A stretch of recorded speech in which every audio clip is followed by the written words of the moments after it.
Olá pessoal, tudo bem com vocês? Hoje eu vou falar um pouquinho sobre o livro que vocês estão lendo, que é A Língua de Eulália, que foi escrito pelo Marcos Banho, tá? Então, A Língua de Eulália é uma novela sociolinguística, por quê? Porque é uma narrativa, né? Então, é vamos dizer aí, um romance, que foi escrito pelo Banho, de uma maneira bem interessante para explicar o quê? Para explicar os fenômenos das variações linguísticas, tá? Então, uma das coisas muito importantes que vocês vão perceber, ou que devem estar percebendo ao longo da leitura desse livro, é que, por meio da narrativa da professora aposentada Irene, ela vai desmistificando alguns conceitos aí de preconceito linguístico. Então, o livro foi escrito pelo Marcos Banho, é um linguista, e o objetivo principal dele vai ser o quê? Problematizar a noção de língua padrão, bem como explicar os motivos dos principais fenômenos linguísticos. Ele vai focalizar principalmente em fenômenos linguísticos fonéticos do português, considerado não padrão. O objetivo aí do Marcos Banho, gente, é desmistificar, tá? Desmistificar o quê? Há algumas questões de erro e de preconceito linguístico. Para começar, acho importante, o nome do livro é A Língua de Eulália, então explicar para vocês quem que é Eulália. Eulália é uma senhora que trabalha para a professora Irene, que é uma professora de português aposentada. Então, ela é a empregada dessa professora há muitos anos. E é uma senhora aí alfabetizada, que foi alfabetizada aos 40 anos. E como qualquer pessoa alfabetizada aos 40 anos, ela já, obviamente, ela tem uma língua materna. A língua materna dela é o português não padrão, tá? Como a língua materna dela é o português não padrão e ela foi alfabetizada com o português padrão, obviamente, a Emília, que é uma das meninas que vem para essas férias na casa da professora Irene, vai perceber algumas diferenças do português da Eulália com o português falado por ela, pela tia e pelas suas amigas. Então, o primeiro capítulo que eu vou destacar para vocês é o capítulo Quem ri do quê, tá? Nessa situação específica, a professora Irene está falando do quanto a Emília é uma pessoa sabedora, com uma sabedoria popular extremamente rebuscada, e a Emília diz o seguinte sobre a Eulália: falar tudo errado estraga qualquer sabedoria. Eu tenho certeza que vocês, em algum momento, vocês já escutaram pessoas falando isso. Ai, nossa senhora, fulano é tão inteligente, mas ai, fala tudo errado. Isso estraga tudo, fica parecendo que a pessoa passa a ser burra. Gente, isso é uma noção extremamente equivocada e preconceituosa, tá? O fato da pessoa falar o português não padrão não vai apagar todo o conhecimento que essa pessoa tenha acerca de um determinado segmento. E ali no específico do livro, a Eulália falou os problema, os fósforo e moio inglês, tá? Então, a Irene explica e diz o seguinte: a fala da Eulália não é errada, a fala da Eulália é diferente. É um português de uma classe social diferente da nossa. Então, o que a professora Irene está desmistificando? Está demonstrando o seguinte, que não é porque aquela pessoa fala um português diferente, e obviamente aquele português é um português errado. Isso, pessoal, significa dizer que a primeira questão que a gente precisa tirar da nossa mente é que um português diferente do nosso, obrigatoriamente, ele é considerado aí um português errado, tá? Então, isso é uma das questões aí que são destacadas. Depois, na sequência, nós vamos lá para a sequência, o capítulo Que Língua é Essa? Né? Que língua é essa? Então, primeira questão discutida aí no Que Língua é Essa? Há um mito, ou seja, uma ideia falsa, sem correspondência com a verdade, que diz que no Brasil há uma unidade linguística. O que é entender que no Brasil existe uma unidade linguística? É entender que no Brasil se fala só um português, quando, na verdade, no Brasil, nós convivemos com pelo menos 200 línguas faladas. Dentre essas línguas vai aparecer as línguas indígenas, as línguas dos imigrantes, tá? Então, não existe uma língua, isso não é uma característica do português, não existe uma língua que possa ser considerada sozinha, uníssona, né? O espanhol não é só o espanhol, o inglês não é só o inglês. Toda a língua varia. E se toda a língua varia, ela varia em determinados segmentos. Ela pode variar em função de questões fonéticas, sintáticas, lexicais ou mesmo semânticas, ou seja, pode ter variação no som, sintática na estruturação da frase, pode ter uma variação lexical, ou seja, uma palavra é diferente de outra palavra numa determinada região, e também pode ter variações semânticas. Vamos pensar que uma palavra tem um sentido numa região ou por um grupo social, e por um outro grupo social ou numa outra região, essa mesma palavra tem outro sentido, que daí nós consideramos variação semântica. E ainda a variação de uso, que a professora Tatiane não usa a mesma linguagem a todo momento, então há uma variação de uso. E essas variedades, por que elas acontecem e quais são os principais fatores que fazem com que elas aconteçam? Questões geográficas, gênero, homem, mulher, questões socioeconômicas, faixa etária, níveis de instrução e até mesmo a região, se é urbano ou se é rural. Então, tudo isso faz com que haja variação linguística. Para pensar a variação linguística, eu trouxe para vocês um texto do século XV, que vai mostrar para vocês da seguinte forma. Razões desvairadas que alguns falavam sobre o casamento do rei Dom Fernando. Quando foi sabido pelo rei, como o rei recebera de graça, né, a dona Leonor por sua mulher, e lhe beijaram a mão todos por rainha.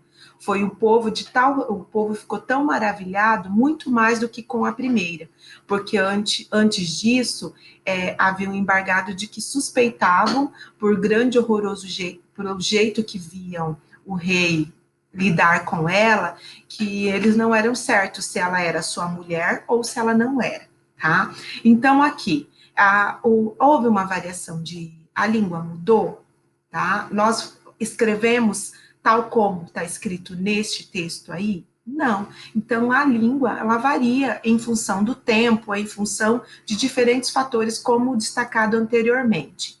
Então, o que seria a norma padrão?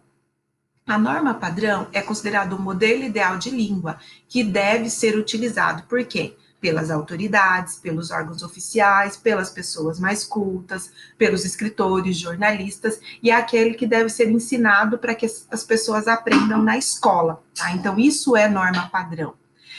Obviamente aqui, deve ser e não necessariamente é empregado, porque eu tenho certeza que vocês já, por exemplo, escutaram pessoas que são autoridades, órgãos oficiais, pessoas cultas, né? Esse conceito de culto é bastante complicado, vamos conversar na web sobre ele, que usam um português não padrão. Então, deveria, não necessariamente é empregado.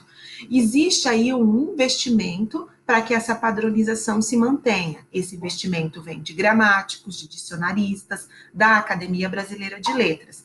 Então, a norma padrão, há um investimento para que ela continue sendo padrão.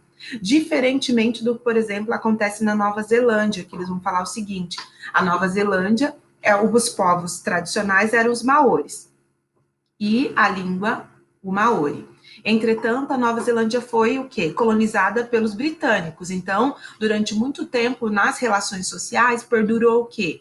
Perdurou o uso do inglês em função da colonização britânica. Mas, com o tempo, o que aconteceu? Houve um forte investimento para a retomada dessa língua nativa e hoje se vê nas interações, às vezes, interações oficiais, o uso da língua maori.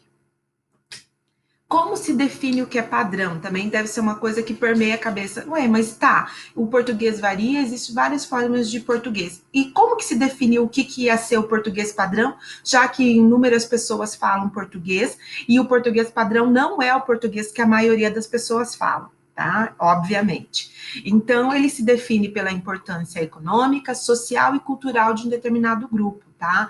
Então, as relações, os grupos pertencentes a classes privilegiadas em funções econômicas, sociais e culturais, eles determinam qual seria esse padrão, tá? Por que que eles determinam?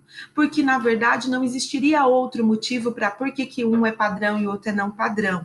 Porque todas essas variedades, elas são funcionais, elas têm recursos comunicativos que permitem a interação humana. Então, o que vai definir que um seja padrão e o outro não seja, são questões econômicas, sociais e culturais. Pensem aí a colonização do Brasil, que começa pelo Nordeste, com o ciclo da cana-de-açúcar, depois passa para Minas, e Rio de Janeiro em função do ouro, e depois a industrialização São Paulo. Então, hoje, o português padrão é aquele falado por grupos socialmente privilegiados das regiões de Minas Gerais, Rio de Janeiro, São Paulo. Hoje, mais pensando o eixo Rio-São Paulo, tá?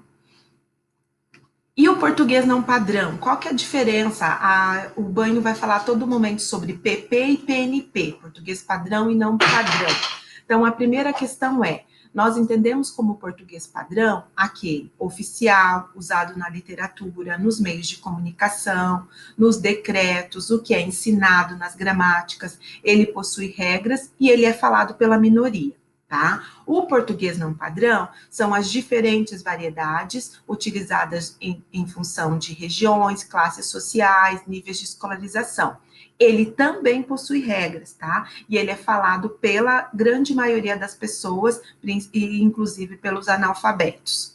Então, qual que é a questão do ensino e da variedade? Uma das questões que o Banho ressalta de uma maneira bem interessante é que o nosso ensino, ele privilegia quem? Ele privilegia aquelas pessoas que o nosso sistema de ensino, ele privilegia quem? Ele privilegia aquelas crianças que já chegam na escola com uma bagagem do português padrão e, de uma certa forma, segundo o Banho, ele expulsa aquelas que não trazem esse português padrão. Quando, na verdade, a função da escola é o quê? É ensinar o português padrão, porque o não padrão nós aprendemos nas nossas relações socioculturais, familiares, tá? Outro mito que a gente precisa prestar bastante atenção, que frequentemente se pensa, é que dominar o português padrão conduz a uma ascensão social automática. Gente, pelo amor de Deus, não é porque você ensinou o português padrão para o seu aluno que ele vai ficar rico, que ele vai ascender socialmente, tá? Não é essa a função do ensino do português padrão. O ensino do português padrão, ele tem que ser feito para quê? Para que aquele falante, primeiro, porque é a nossa função como professores, e segundo, para que o falante do português não padrão tenha acesso ao padrão para que ele possa lutar com as mesmas armas daqueles falantes do português padrão, ou seja, quando ele for solicitar coisas, quando ele for argumentar, para que ele saiba usar os mesmos recursos que o falante do português padrão utiliza. Então, qual que é o problema da noção de erro, tá? O falante do português padrão, frequentemente costuma pensar assim, que o português não padrão é errado, corrompido, estropiado. E isso é uma noção extremamente preconceituosa que demonstra desconhecimento. Na verdade, o português não padrão, ele é diferente. E nós, né, como criaturas de meu Deus, temos uma mania, um defeito que veio de fábrica sociocultural de entender tudo aquilo que é diferente é considerado errado, tá? Isso é extremamente equivocado. Nós, como professores, precisamos ensinar os alunos a conviver com o diferente, tá? Nossa função é ensinar o português padrão, mas não é porque eu sei o português padrão que eu tenho mais poder que o outro, que eu sou mais importante que o outro, que eu sou mais inteligente do que o outro. Então, qual é o paralelo? Adorei esse paralelo que o Banho faz nesse capítulo sobre o PP e o PNP. Ele vai falar que enquanto um é natural, o outro é artificial, um é transmitido nas relações socioculturais, o outro é adquirido, principalmente aonde? Na escola. Um é aprendido, ou seja, ele é aprendido nas relações e o outro é aprendido, porque alguém te ensina.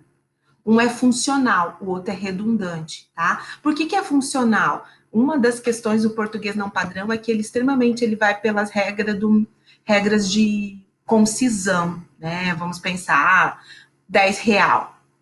Concisão, eu já coloquei 10, significa plural, para que eu vou colocar mais um S? O não padrão é inovador, o padrão ele é conservador, o não padrão é estigmatizado, o padrão é prestigiado. Ah, nossa, como o fulano fala difícil, fala bonito. Você entendeu alguma coisa que ele disse? Não. Mas, ai, fala bonito. O não padrão é marginal, o padrão é oficial. E as tendências são mais livres no não padrão, enquanto elas são refreadas no português padrão, né? Refreadas principalmente pelas aqueles órgãos lá que eu disse que investem no português padrão. Então, uma das coisas, existem mais semelhanças do que diferenças do português padrão e não padrão, tá? O Marcos Banho vai trabalhar mostrando algumas das diferenças no aspecto fonético. Para ilustrar que existem mais semelhanças que diferenças, ele diz o seguinte: um falante escolarizado consegue entender o que um falante não escolarizado diz. Então, há mais, sim, semelhanças do que diferenças. Entretanto, a recíproca não é verdadeira, tá? Um não escolarizado nem sempre consegue entender o que um escolarizado, né, do português padrão fala, porque há uma tendência o quê? De rebuscamento e de refrear regras aí que às vezes não são mais utilizadas. Finalizei aí as discussões iniciais sobre a língua de Eulália. Nós vamos agora para a sequência, para algumas discussões e também para a distribuição dos capítulos que vocês vão apresentar, tá? Ficamos por aqui e vamos para a nossa webconferência.